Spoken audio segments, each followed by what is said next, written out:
Thank you very much, ladies and gentlemen.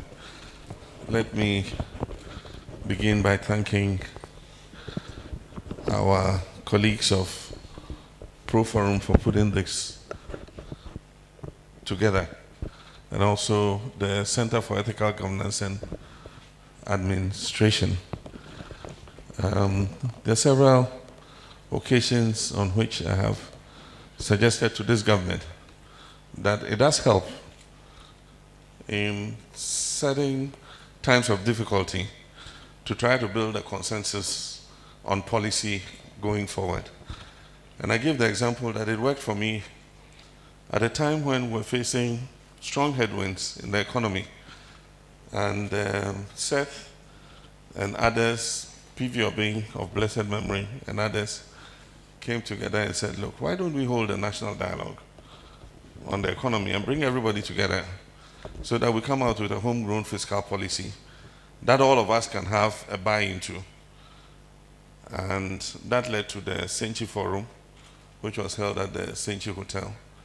And Seth, P.V. Obing, and several other people were key in bringing this together. And it led to the homegrown fiscal policy, which we eventually, when we went into the IMF, presented as our policy document. And it was adopted hook, line, and sinker. Nothing was added to it. And it was on that platform that the economic turnaround began to occur. I suggested it several times, but it doesn't look like that is the... Should I take it off? Well, some people say they can't see my face, so...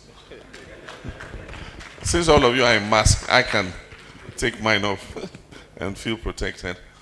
And so it led to the homegrown fiscal policy. That led to the economic turnaround and the fiscal consolidation that we began to achieve before we handed over in 2016.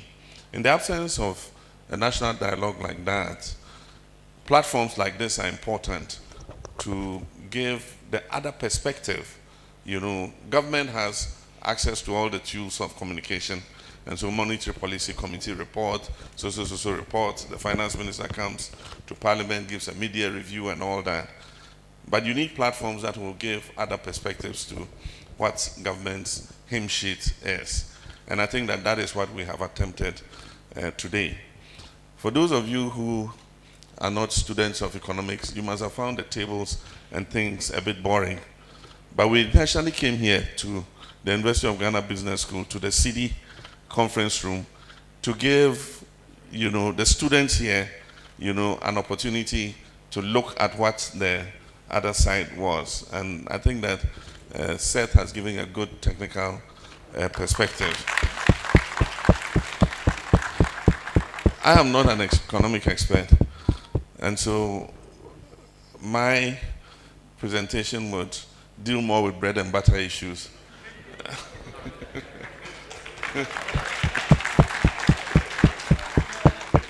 As a politician, I'm not going to go into tables and others, but I will say it as I believe it is.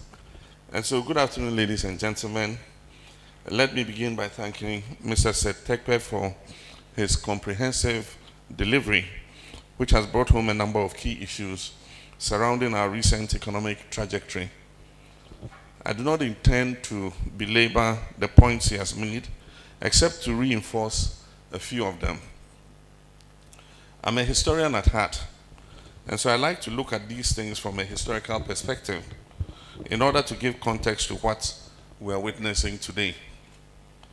Much has been made of the impact of COVID-19 on the Ghanaian economy.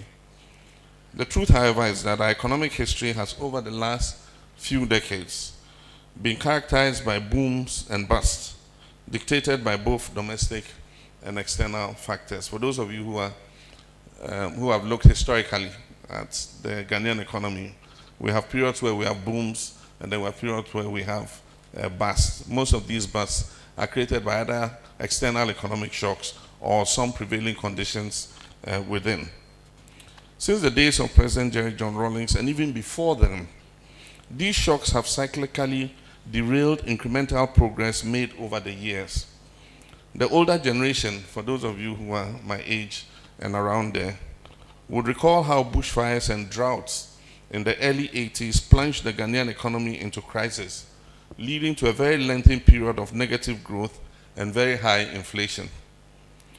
By dint of hard work and skillful management, the then PNDC government managed to salvage the economy and brought back sustained positive economic growth. For those of you who remember the Economic Recovery Program, the Structural Adjustment Programs, and all the acronyms that came with them.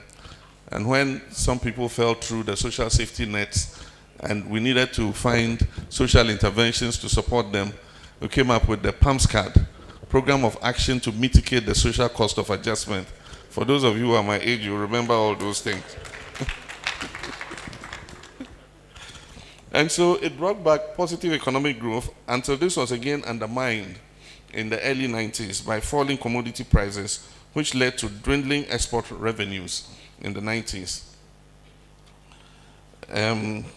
When the Kufuor administration took over, we went into the Highly Indebted Poor Country Initiative, HIPIC, for those of you who remember, in order to secure debt relief. Up to $3.8 billion of our debt was written off. And this offered significant fiscal space for us to begin the process of development again. At this period too, there was a transition in the structure of the economy from one, it started in Kufuor's era and it crystallized in Professor Mills' era, because I remember in 2010, that was the year when services overtook agriculture as the biggest contributor to the Ghanaian economy's GDP. But the process started in President Kufuor's time. Services began to grow at an astronomical rate. And by 2010, they overtook agriculture. And so it changed the structure of our economy. In the latter years of the President Agyekum Kufuor administration, we discovered oil in commercial quantities. And we joined the League of Oil-Producing Countries.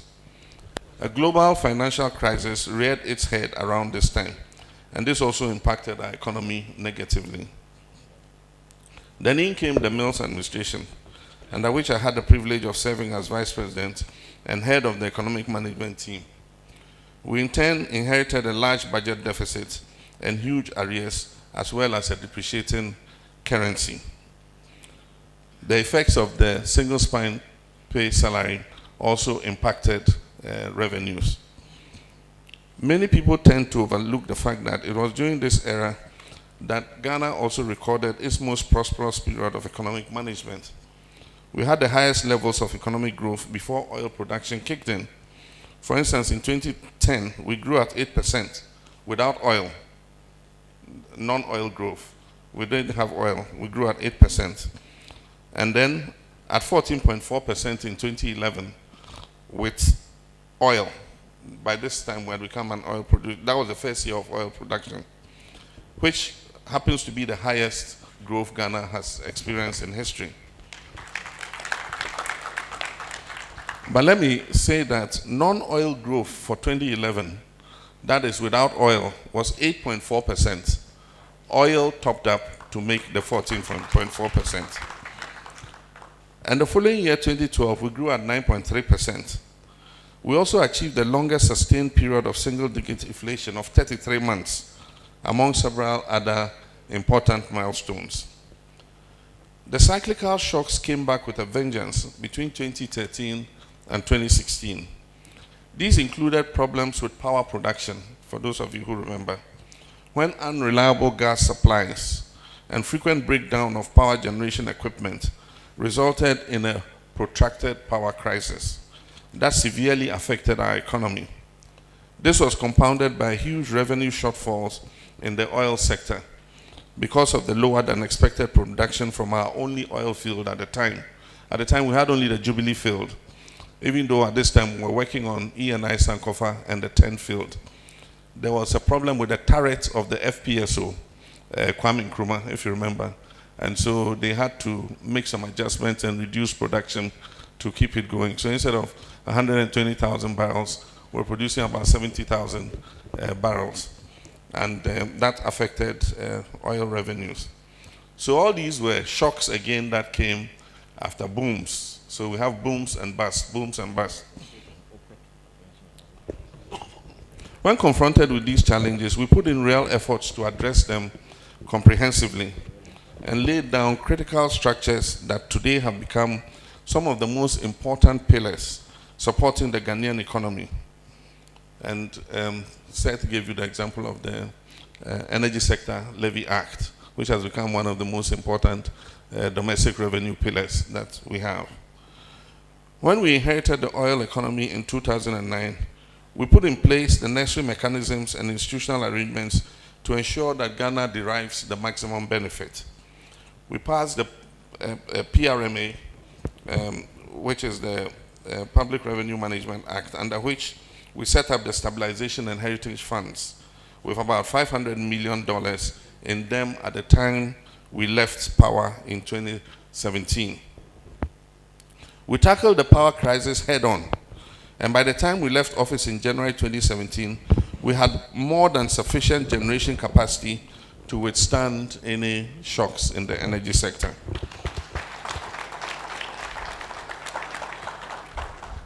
And above all, we brought stability to the energy sector and reliability in fuel supply for power generation when we built the Tuabo gas plants to process our own natural gas.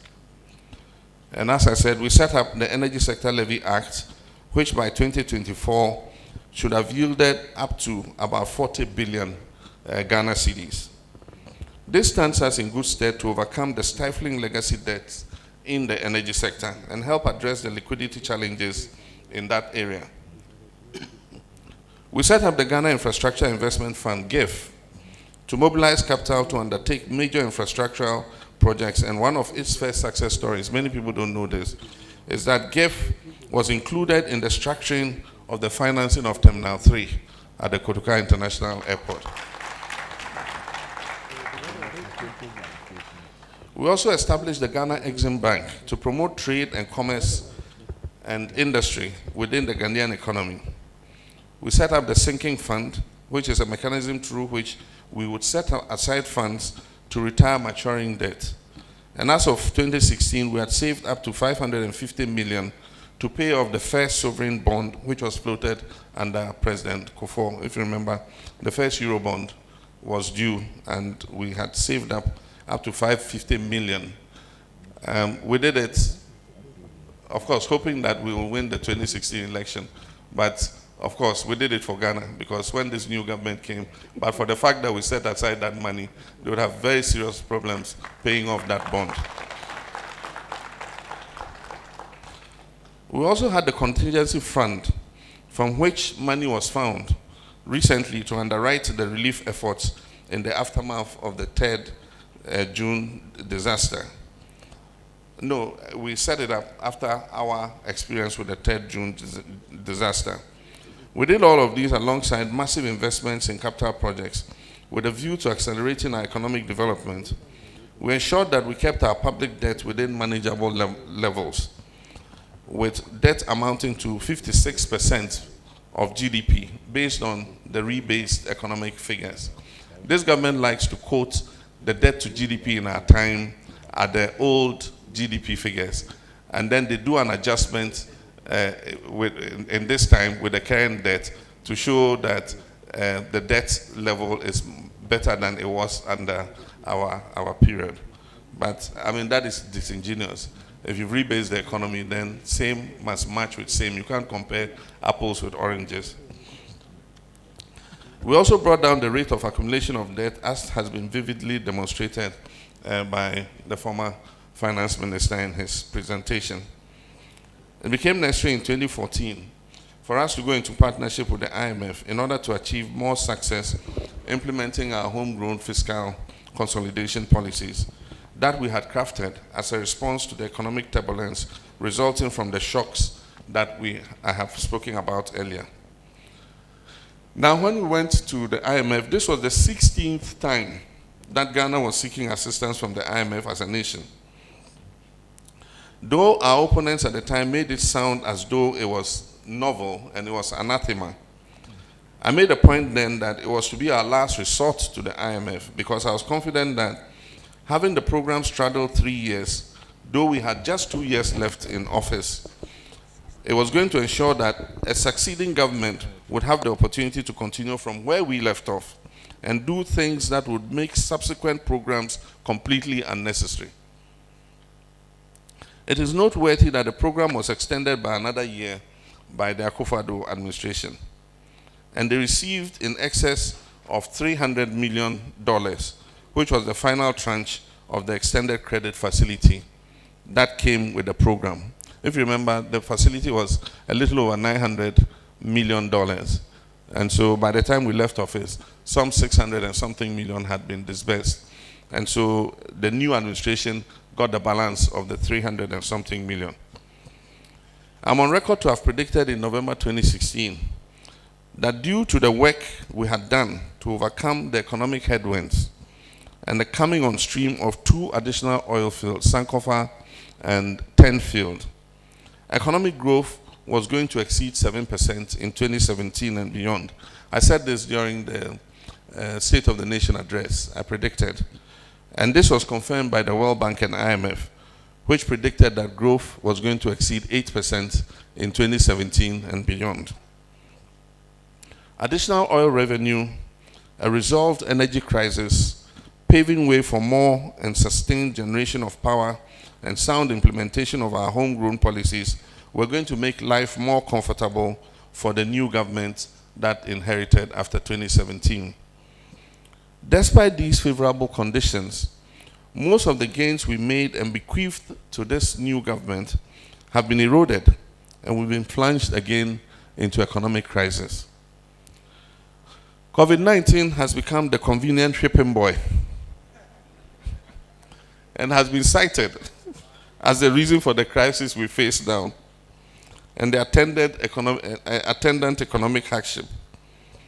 Yes, COVID-19 affected the economy, and no one can dispute that.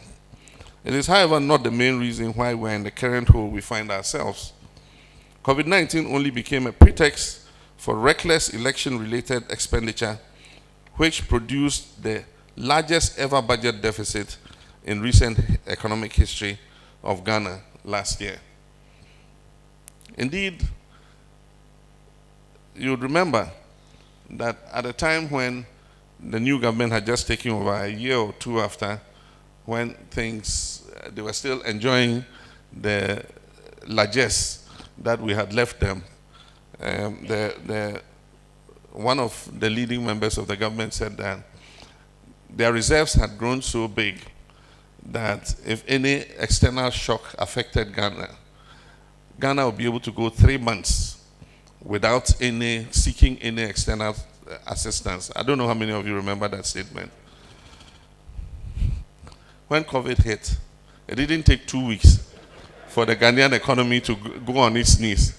And but for the IMF intervention, I mean, this economy would have collapsed completely. And so much about the resilience of the economy.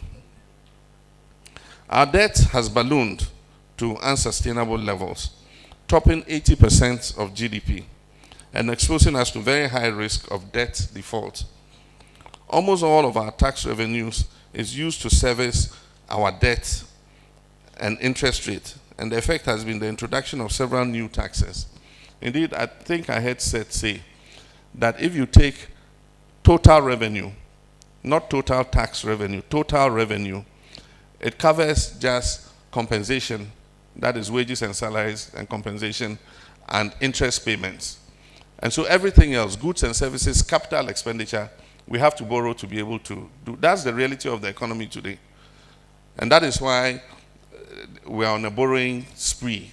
And it's a spiral that cannot be sustained. You cannot continue borrowing more than you earn. And so we'll see how that ends up. But this is the reality we're facing today. Almost all our tax revenues is used to service our debts, and the effect has been the introduction of several new taxes. You all know the COVID tax.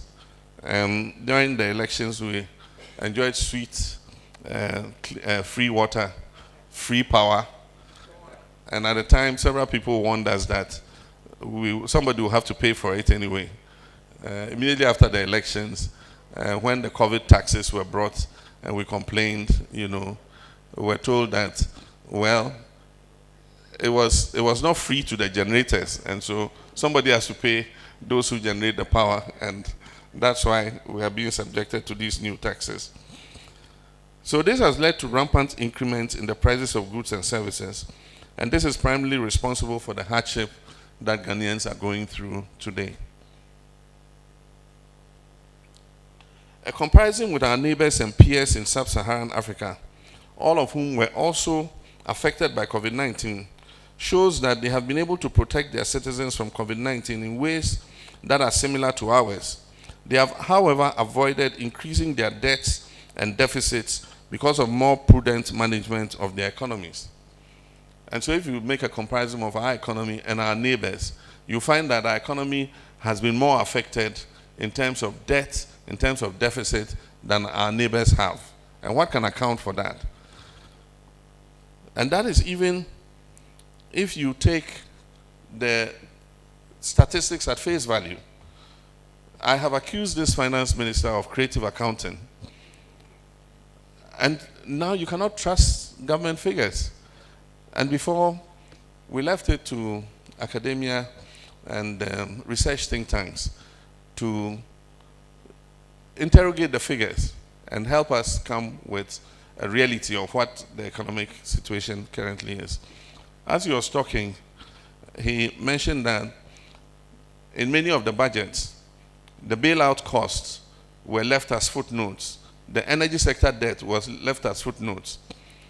And they were not captured as part of the deficit in order to give a better deficit figure. But if you added those liabilities, and there are liabilities that are government liabilities, they are nobody else's liabilities.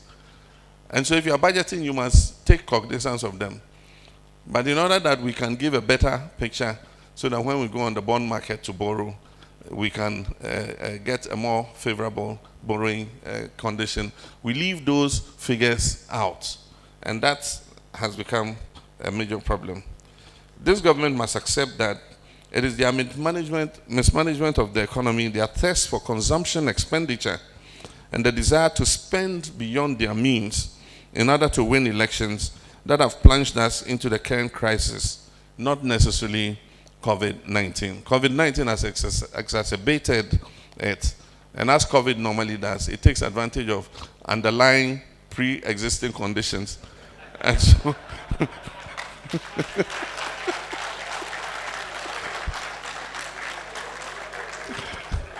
so COVID has taken advantage of the underlying conditions of the economy to make things even worse for us. And so currently our economy is in ICU, and we all must pray hard that we are able to survive as a nation. This government has been the luckiest government under the Fourth Republic. They benefited from 60% of all the oil revenues accruing to Ghana since we began producing oil. Since we began producing oil, if you take all the oil revenues we have earned, 100%, this government alone in 5 years, 4.5 years, has gotten 60% of all those oil revenues. They have had more than twice the total tax revenue available to us. If you take taxes as a whole, they have had 100% more in terms of tax revenues than any of the previous governments before. And they've enjoyed unprecedented support from our development partners. That's the IMF, the World Bank, and all the other partners. Within a space of 12 months, this government has received up to 11 billion Ghana cedis from the IMF alone, and have received over $200 million from the World Bank and other donors. They've had access to over 200 million from the stabilization fund that we set up. And they got the central bank to finance them to a tune of 10 billion Ghana cedis. And the comparative with the central bank financing is that in 2016, the budget of Ghana was run the whole of 2016 without one single cedi from the central bank. In 2016, we did zero central bank funding. This government has received 10 billion cedis from the central bank. They've also increased our debt by almost twice the total amount of all previous governments put together.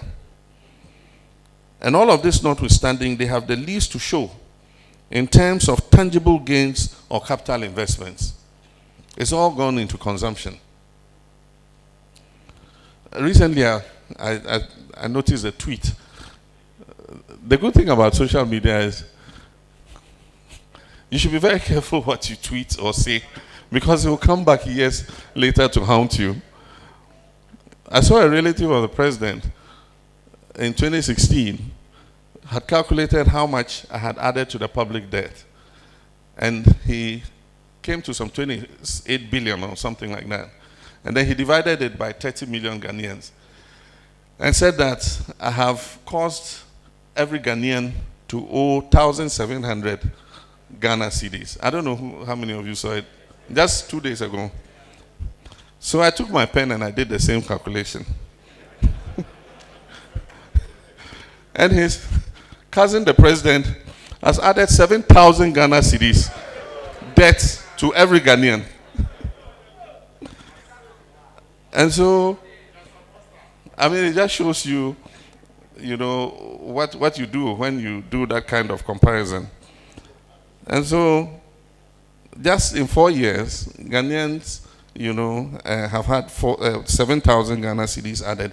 To put it in proper context even, by the time I left office, if you added the total public debt, then from Nkrumah till I left office, we had lumbered Ghanaians with a debt per capita of 4,000 Ghana cedis.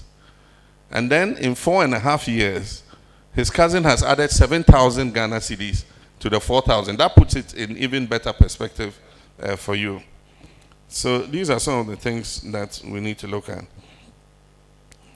Another major problem has been the unprecedented levels of corruption and total lack of accountability and prudence in the management of the public purse. According to the Auditor General, financial irregularities within the public sector shot up from 700 million Ghana cedis in 2016 to 12 billion cedis in 2020. Procurement infractions have become a major issue. Sole sourcing of everything has become the order of the day. And procurements, I was making this point. I remember, and Seth, you help me here. As part of GIFMIS, we had a contract management and procurement, module as part of GIFMIS.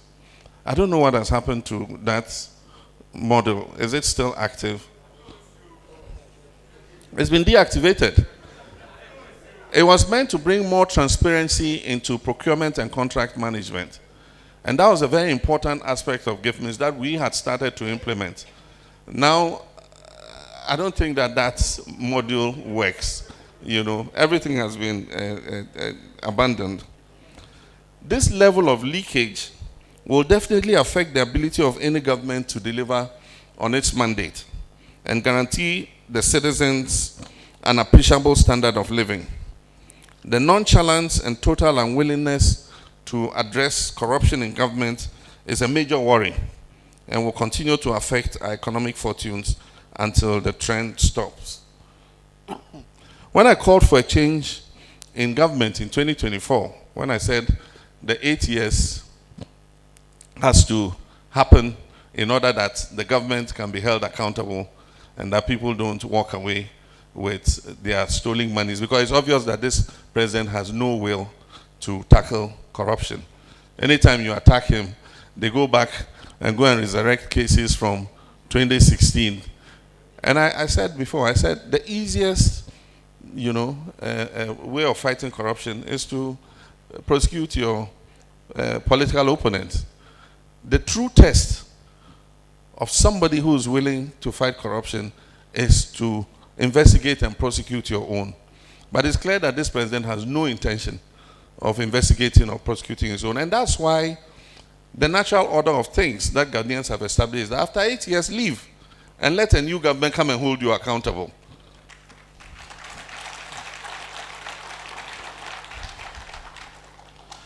And so when I called for a change in government in 2024, as a first step towards halting this hemorrhage of badly needed resources through corruption and holding offending officials to account, our friends in government took offense. But it remains the only viable way to save and protect the public purse in the face of abundant evidence that nothing will be done by this president about the situation. Today we've heard a lot of numbers, and these numbers tell a story. We politicians like to recite numbers with aplomb, believing that they show our superior performance. Our people have often questioned the relevance and importance of these numbers by retorting that they do not reflect in their lives or their pockets. Anytime we talk about GDP growth and inflation going down and things, our people say, well, what's the purpose of all these figures when, life is still so bad for us? They are justified in demanding a correlation between the numbers that we boast about and improvements in their lives.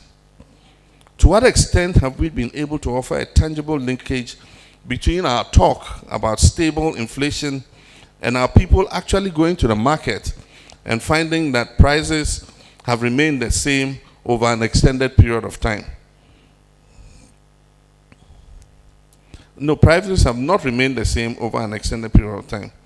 Our people are just galled by the hypocrisy of so-called economic experts who in 2016 asked them to forget about economic statistics and look at the escalation of prices of cement and other products on the market. And then today, the same experts in government hold up statistics, including inflation, and say that life is better now for them and that the perception of hardship in Ghana is just a creation of Mahama.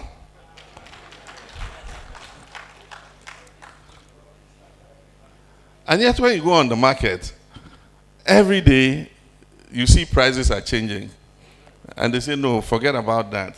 Look at the statistics. Inflation is single digit, And yet the same people in the past said, forget about inflation being single digit. The reality is, look at how prices are changing on the market. This is the kind of hypocrisy that I say is laughable. And there's so many examples of them. When they point about forex rate relation with fundamentals, and then when the same forex thing happens, they say it doesn't necessarily mean that the fundamentals are weak.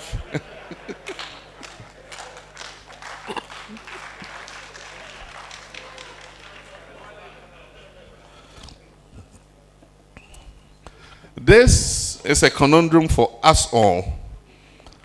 And the question I ask is, how have we all ensured as leaders that when we have touted high economic numbers, it has found expression in the number of jobs that are created within the economy to guarantee our teeming youth a dignified existence within which they are able to meet their needs and those of their dependents?